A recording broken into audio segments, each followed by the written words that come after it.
बिस्मिल्लाहिर्रहमानिर्रहीम। Dear students, अस्सलाम वालेकुम। स्टूडेंट्स, आपका physics teacher Asif Javed. Students, आज हम चैप्टर नंबर 4 का एक बहुत ही इंपॉर्टेंट टॉपिक, जो कि पहला टॉपिक है work done by constant force, उसको हम स्टडी करने जा रहे हैं। तो स्टूडेंट्स, जैसे कि work done by constant force, इसमें फ़ोर्स जो है वो कांस्टेंट रहेगी, फ़ोर्स जो है वो चेंज नहीं होगी। तो जब वो बॉडी के ऊपर एक्ट करेगी और बॉडी डिस्प्लेसमेंट कवर करेगी, तो उस वक्त जो वर्क होगा उसको हम स्टडी करने जा रहे हैं। और इससे रिलेटेड हम कुछ केसेस को भी स्टडी करेंगे कि फ़ोर्स कितने एंगल पे लगे तो वर्क पॉजिटिव होगा, कितने कौन से एंगल पे लगे और वर्क ज़ीरो होगा, और किस एंगल पे लगे तो वर्क नेगेटिव होगा। तो आइए स्टूडेंट्स, आज हम टॉपिक को स्टार्ट करते हैं, जो कि हमारे पास है work done by constant force. Students, इसकी स्टेटमेंट की तरफ चलते हैं, जो कि हमारे पास है the work done on a body by constant force is defined as the product of magnitude of displacement. कि ये जो हमारे पास वर्क डन है, ये दो चीज़ों का प्रोडक्ट है स्टूडेंट्स। कि वर्क डन जो है वो दो चीज़ों का प्रोडक्ट है। कौन कौन सी दो चीज़ें? एक है मैग्नीट्यूड ऑफ डिस्प्लेसमेंट, एक है मैग्नीट्यूड ऑफ डिस्प्लेसमेंट यानी डिस्प्लेसमेंट की जो मैग्नीट्यूड है, और दूसरी चीज़ कंपोनेंट ऑफ फोर्स, कि फोर्स का वो कंपोनेंट जो कि डिस्प्लेसमेंट करवा रहा है, जो बॉडी से डिस्प्लेसमेंट करवा रहा है, उस कंपोनेंट की बात कर रहे हैं। देखिए स्टूडेंट्स, अगर तो बॉडी, हमारे पास ये एक बॉडी है, ठीक है, और हम चाहते हैं कि उसको डिस्प्लेसमेंट इस डायरेक्शन में करवाना चाहते हैं, ठीक है, और उसके ऊपर बिल्कुल इसी तरह से एक फोर्स एक्ट कर रही है, ठीक है, जो डिस्प्लेसमेंट के साथ 0 डिग्री एंगल बना रही है। थीटा यहाँ पर क्या होगा? 0 डिग्री। तो यहाँ स्टूडेंट्स हमें कंपोनेंट्स की ज़रूरत नहीं पड़ेगी, ठीक है ना, क्योंकि बॉडी यहाँ पे जो फोर्स है वो मुकम्मल तौर पर इसके साथ उसी एंगल में आ गई है जिस एंगल में डिस्प्लेसमेंट है, ठीक है। तो यहाँ पे थीटा 0 डिग्री है, यहाँ पे हमें उसके कंपोनेंट्स की ज़रूरत नहीं पड़ेगी। कंपोनेंट्स की ज़रूरत कब पड़ती है? ये देखिएगा स्टूडेंट्स, कि यहाँ पे हमारे पास सिचुएशन ये है कि यहाँ डिस्प्लेसमेंट हम उसका इधर को करवाना चाह रहे हैं, ठीक है, और फोर्स जो है वो इस डिस्प्लेसमेंट के साथ कोई एंगल बना रही है, यानी कि थीटा बना रही है। ना तो परफेक्टली अलोंग एक्स एक्सिस है फोर्स, और ना ही परफेक्टली अलोंग वाई एक्सिस है। जैसे कि ये परफेक्टली अलोंग अब एक्स एक्सिस है, यहाँ पे फोर्स जो है वो हॉरिजॉन्टल एक्सिस के अलोंग लग रही है, ठीक है। तो यहाँ पे कंपोनेंट की ज़रूरत नहीं है। अगर एक बॉडी है इस तरह से, ठीक है, और डिस्प्लेसमेंट हम चाहते हैं कि इधर को हो, और फोर्स जो लग रही है वो परफेक्टली अलोंग वाई एक्सिस लग रही हो, तो फिर भी कंपोनेंट्स की ज़रूरत नहीं पड़ेगी। अब देखें, इस सिचुएशन में भी कंपोनेंट्स की ज़रूरत नहीं पड़ेगी, यहाँ पर भी कंपोनेंट्स की ज़रूरत नहीं पड़ेगी। तो यहाँ पे जब फोर्स जो है वो डिस्प्लेसमेंट के साथ थीटा एंगल बना रही है, तो स्टूडेंट्स हमें देखना पड़ेगा कि ये सारी की सारी फोर्स जो है वर्क नहीं करवाएगी, इसका एक कंपोनेंट वर्क करवाएगा। तो हमें यहाँ पे कंपोनेंट्स की ज़रूरत पड़ गई। अब देखें, यहाँ पे एक फोर्स का ये वाला कंपोनेंट होगा जिसको हम कह देते हैं एफ साइन थीटा, और एक कंपोनेंट होगा जो कि डिस्प्लेसमेंट की डायरेक्शन में होगा, जिसे हम कह देते हैं एफ कॉस थीटा। तो स्टूडेंट्स देखिएगा, हम पढ़ रहे हैं वर्क, और वर्क में हमारे पास दो चीज़ों का डॉट प्रोडक्ट है, एफ डॉट डी। फोर्स और डिस्प्लेसमेंट के दरमियान में डॉट प्रोडक्ट है, और ये डॉट को कौन सी चीज़ जस्टिफाई करती है? Cos theta. अब देखिएगा, तो इसके लिए हमारे पास जब भी डॉट को यहाँ पे ख़त्म करेंगे तो हमारे पास कॉस थीटा आ जाएगा, ठीक है स्टूडेंट्स। तो ये हमारे लिए, हमारे पास यहाँ पे आप देख सकते हैं कि यहाँ पे जो कंपोनेंट आएगा वो कौन सा आएगा? कॉस थीटा वाला कंपोनेंट, यानी फोर्स का ये कंपोनेंट वर्क करवा रहा है जो कि डिस्प्लेसमेंट की डायरेक्शन में है। जिधर को डिस्प्लेसमेंट है उधर को ये कंपोनेंट है, यानी उधर को फोर्स का कुछ हिस्सा जो है वो अलोंग एक्स एक्सिस एक्ट कर रहा है, और कुछ हिस्सा फोर्स का जो है वो अलोंग वाई एक्सिस एक्ट कर रहा है। तो ये जो वाई एक्सिस वाला कंपोनेंट है, इसकी वजह से वर्क नहीं हो रहा, इस कंपोनेंट की वजह से वर्क हो रहा है। तो अब देखिए, इस डेफिनेशन की तरफ अब चलते हैं। अब आपको ये ज़्यादा बेहतर तरीके से समझ आ जाएगी कि the work done on a body by constant force is defined as the product of magnitude of displacement. The product of magnitude of displacement यानी डिस्प्लेसमेंट की magnitude, and component of force, और फोर्स का component. यानी कि हम इसको ऐसे भी लिख सकते हैं कि ये जो हमारे पास वर्क है ये किसके बराबर है? इसमें हमारे पास मैग्नीट्यूड ऑफ डिस्प्लेसमेंट है और फोर्स का वो कंपोनेंट जो कि इसी की डायरेक्शन में है, यानी कि एफ कॉस थीटा। तो जब हम इसको मल्टीप्लाई करेंगे तो हमारे पास यही फार्मूला बन जाएगा students, F D cos theta. ठीक हो गया। और ये जो फोर्स का कंपोनेंट है ये किसकी डायरेक्शन में होगा, फोर्स की डायरेक्शन में, in the direction of force. ठीक है, क्योंकि दोनों कंपोनेंट्स ये एफ कॉस थीटा और डिस्प्लेसमेंट दोनों की अब एक ही डायरेक्शन होगी। तो इसको मैथमेटिकली हम स्टूडेंट्स कैसे लिख सकते हैं, देखिएगा। फोर्स हमारे पास कौन सी है, कांस्टेंट फोर्स है, किसके ऊपर लग रही है, बॉडी के ऊपर लग रही है। Displacement of the body, D for displacement है, डिस्प्लेसमेंट को हम डी से रिप्रेजेंट कर रहे हैं। और थीटा यहाँ पे क्या है, एंगल है, किसके दरमियान में, फोर्स के दरमियान में और डिस्प्लेसमेंट के दरमियान में। तो देखें, यही हम बात कर रहे थे कि ये डिस्प्लेसमेंट है, ठीक है, और डिस्प्लेसमेंट की डायरेक्शन में वो कंपोनेंट ले रहे हैं जो कि फोर्स जो कि वर्क करवा रहा है, एफ कॉस थीटा। तो इसको हम सिंप्लीफाई करके ऐसे भी लिख सकते हैं, F D cos theta.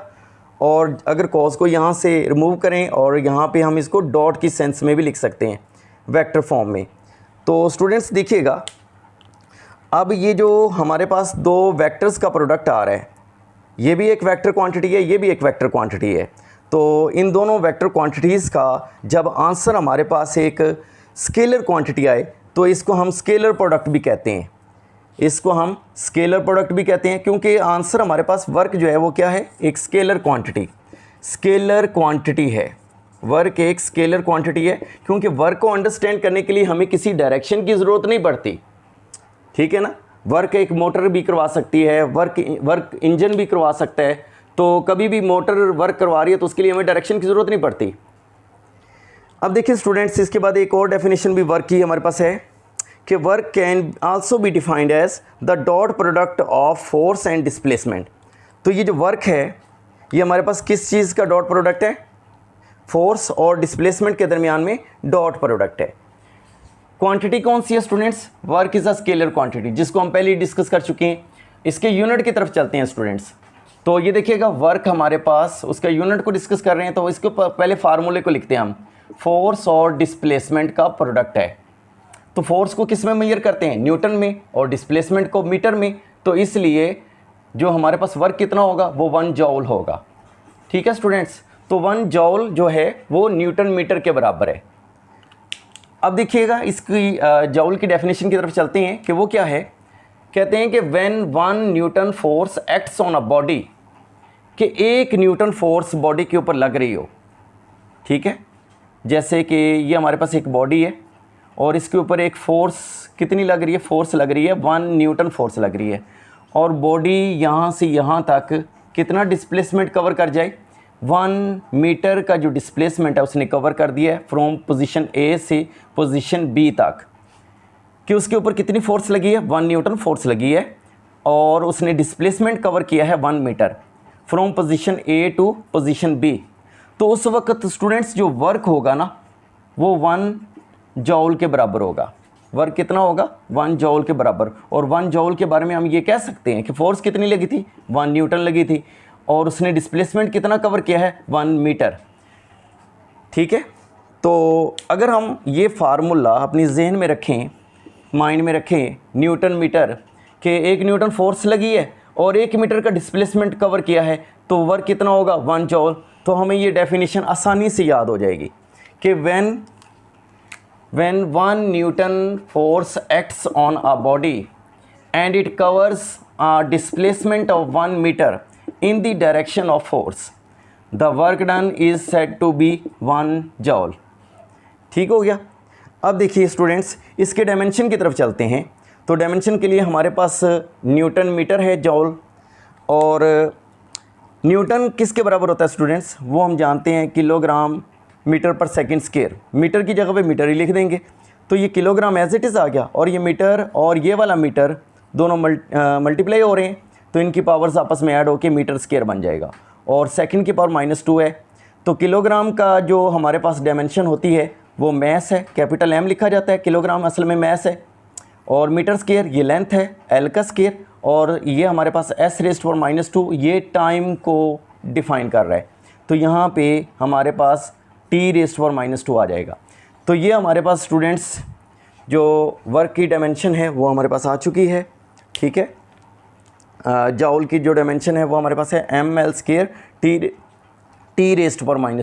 Students, अब हम स्पेशल केसेस को डिस्कस करने जा रहे हैं, जिसमें अगर हमारे पास सिचुएशन ये है कि थीटा लेस देन 90, थीटा अगर 90 से लेस हो तो फिर हमारे पास वर्क क्या आएगा, यानी वर्क हम कैसे कैलकुलेट कर रहे हैं। F dot D dot product है, डॉट को ख़त्म करेंगे तो हमारे पास कॉस थीटा आ जाएगा। अब देखें कि यहाँ पे जो एंगल है वो अगर 90 से लेस पुट करेंगे तो हमारे पास वर्क हमेशा पॉजिटिव आएगा।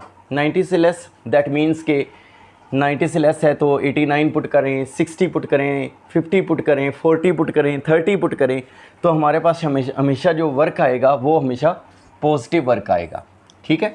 इसी तरह से यहाँ पे देखिएगा स्टूडेंट्स, ये थीटा अगर 90 से ग्रेटर हो और 180 या 180 से लेस हो तो उस वक्त हमारे पास वर्क जो है वो नेगेटिव आएगा। ये एक रेंज सेट की जा रही है, यानी 90 से थीटा 90 से ग्रेटर हो, 90 से ग्रेटर हो दैट मीन्स कि 91 हो, 92 हो, 93 हो, यानी 90 से अबव, 91 से लेकर आगे मतलब कि अप टू सो ऑन 180 तक, उसमें 180 भी शामिल होगा, लेकिन 91 से लेकर 90 शामिल नहीं है। अगर इसके नीचे ये जैसे लगा हुआ ना थीटा, इसके भी दो मतलब हैं 180 के, इसका मतलब है थीटा जो है वो 180 के बराबर भी है और थीटा जो है वो 180 से लेस भी है, ठीक है। यानी इसको अगर गौर से देखें तो 180 तो थीटा इसका मतलब 180 है और 180 से लेस है तो दैट मीन्स के 179 होगा, 178 होगा, इस तरह से पीछे आ रहे हैं।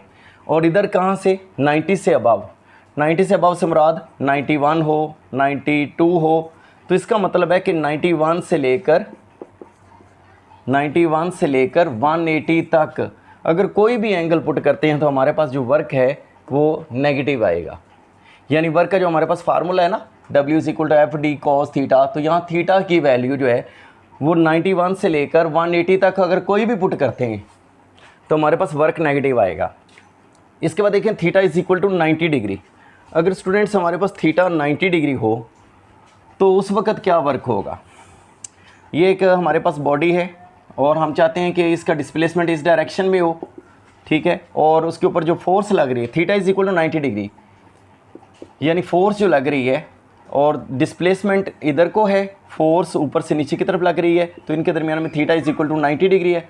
थीटा 90 दो तो वर्क हमारे पास क्या होगा, नो वर्क, यानी कि वर्क का हमारे पास फार्मूला है FD cos 90 डिग्री, और अगर cos 90 हो तो वो ज़ीरो होता है, इसलिए वर्क भी ज़ीरो हो जाएगा।